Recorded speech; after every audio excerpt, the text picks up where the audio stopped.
Welcome to PlayPianoTODAY.com. This piano lesson video is titled PowerFingers, Chapter 3.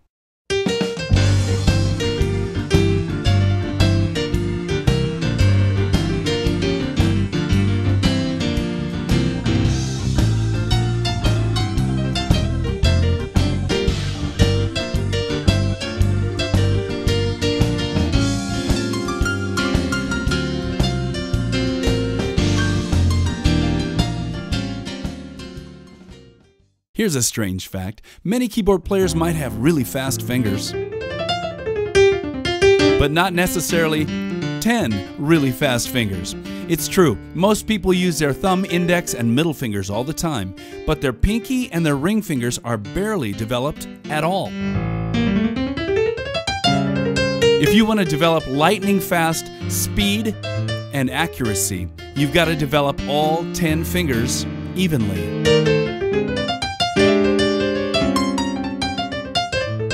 That's exactly what we're going to look at today. Now, the thing that started me down the road on this lesson was kind of a bummer for me. I went to do a gig, and the music was kind of outside my box. You know, I love to do rhythm and blues and jazz, but this was kind of a country barn-burning hoedown kind of thing. If you've ever listened to some really good flat pickers, these folks are like virtuosos, playing unending phrases of eighth notes that go on all night. Stuff like this. And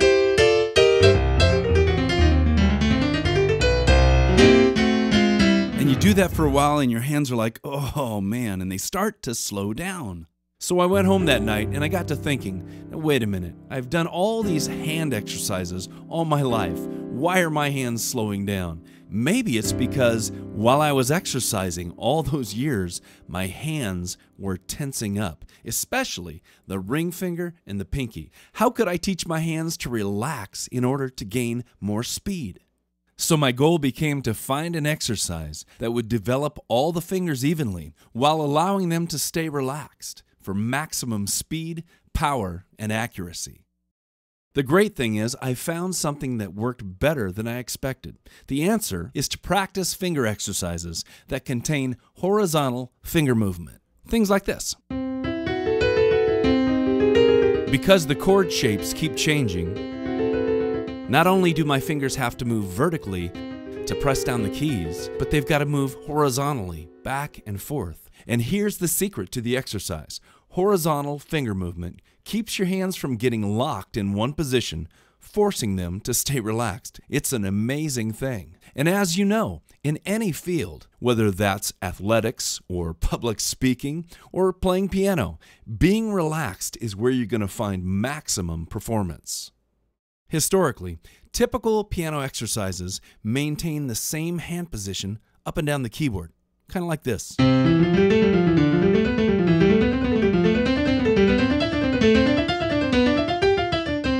And that's good. There's a lot of benefits to that. The problem comes when you do all of your exercises in a locked hands position with no variation or horizontal finger movement. Your hands are no longer relaxed and they begin to slow down, cramp up, and your performance goes out the window. Now somebody might ask me, hey, I'm a beginning piano player and my hands are kind of in a locked position all the time. Is that going to be damaging to my hands or the way I play? Well, no, we kind of all start out real simple and our hands are in the same position. That's an ideal way to start. In fact, even in chapters 1 and 2 of this particular piano lesson series, PowerFingers, I showed you some exercises where your hands do stay in exactly the same shape. And again, that's where beginners need to start. But now we're moving into advanced levels of speed, power, and accuracy. And your hands have to be relaxed to get to this level of performance. Let's dig into the exercise itself. Let me play just a little bit of it for you. Don't be afraid of the big, luscious chords in this exercise. I mean, if we have to play exercises anyway, we might as well be playing chords that sound fantastic. Later in the video, I'll show you how to download a chart I've put together that will show you exactly what to play. Here's the first chord from the exercise. And the goal is to play all these notes as evenly as possible, keeping your hand relaxed. And the left hand's got it easy because it's just simply playing one note down below to give the exercise color. second chord, back to the first chord. And again, these are all on the printout. Now we're going to go to a nice big A-flat major 7 chord. Moving. Your hands are always moving and staying relaxed.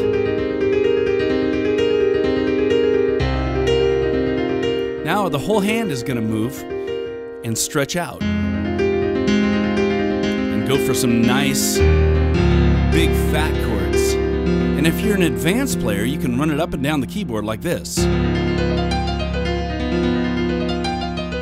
You don't have to. It's very effective just to do it right in place.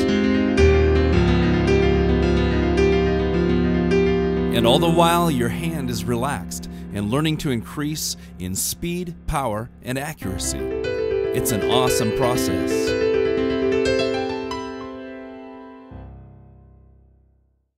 I went so far as to tape on my piano the other day 5-finger exercise, and I knew what that meant, but I specifically was referring to this, and I did it every day, and I'm not kidding you, I have found incredible new power and speed and accuracy and evenness on my fingers just probably in 2 weeks of doing that, and I'm really quite excited about it, and I want to share that with you. Now let's dig into the chords specifically. I've got a chord chart, and you can download and print the whole thing out, and it'll show you just what to play. Now, like I mentioned at the beginning of this lesson, this is actually the 3rd chapter of a series of lessons that I've got on our site, and this series is called PowerFingers because it brings power to your fingers. I would recommend actually that you go through chapters 1 and 2 first, because this is really an expansion of the things that I shared in chapters 1 and 2. You can find them by going to PlayPianoTODAY.com/PF, like PowerFingers. And you'll find all the chapters there. In fact, you can check out all our lessons. We've got tons of fun stuff there to really help you improve your musicianship. I'm hoping you've already gone to our site and printed out the chord chart for this lesson, because it's very clear and very simple. I've simply put together the chords as block chords, and once you print them out, you can just set them on your keyboard, and you'll see all the notes at once, and you'll know that we're going from bottom to top, right? And the chords just sit there as big block chords, but you'll know how to break it up by the time you see this whole thing.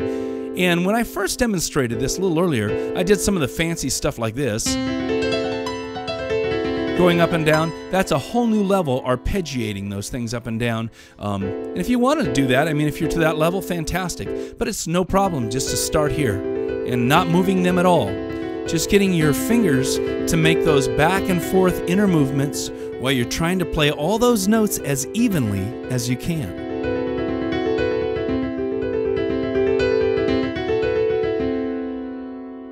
Now let me play all the way through the chords in block form, showing you exactly which notes I'm using. This is how they show up on the chord chart. Okay, here's the first chord. Then moving to E. The center finger has to move down one note. And then the section repeats.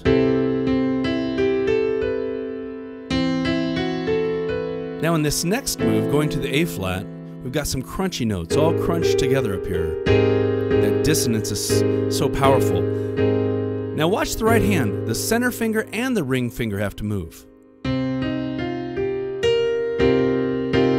So that's really the power of this exercise, is that as you're moving up and down evenly, you've got to be able to move horizontally with those fingers as well, keeping a really even tone as you're working the exercise. Okay, now your whole hand has to move, and we're going to grab this big F minor 9 chord.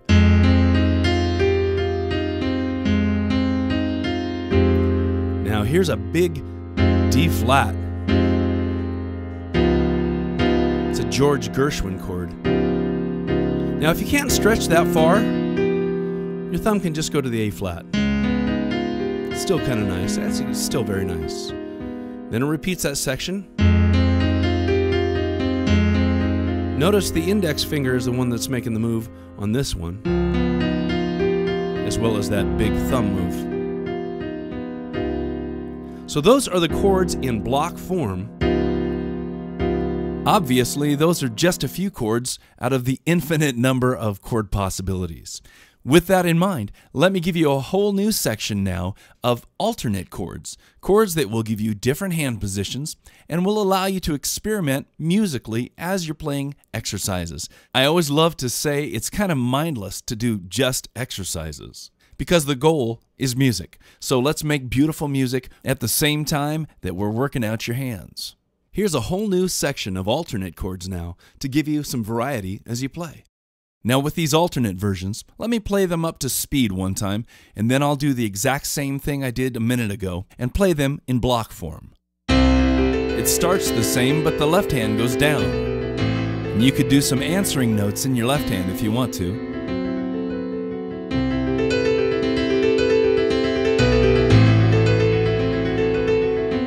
Now we're going to go all the way down to an F natural.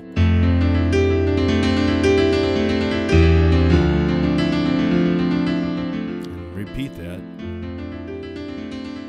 To check out the rest of the video from this lesson, as well as printing out all the chord charts, come on over to PlayPianoTODAY.com/PF, like PowerFingers. My name is David Sprunger. I'm sure enjoying putting these together for you. I hope you're enjoying them and smiling as you play. Now you know what to do. Go practice. In this website, there's a wealth of online piano and keyboard lessons that you can dig into right away, including this lesson.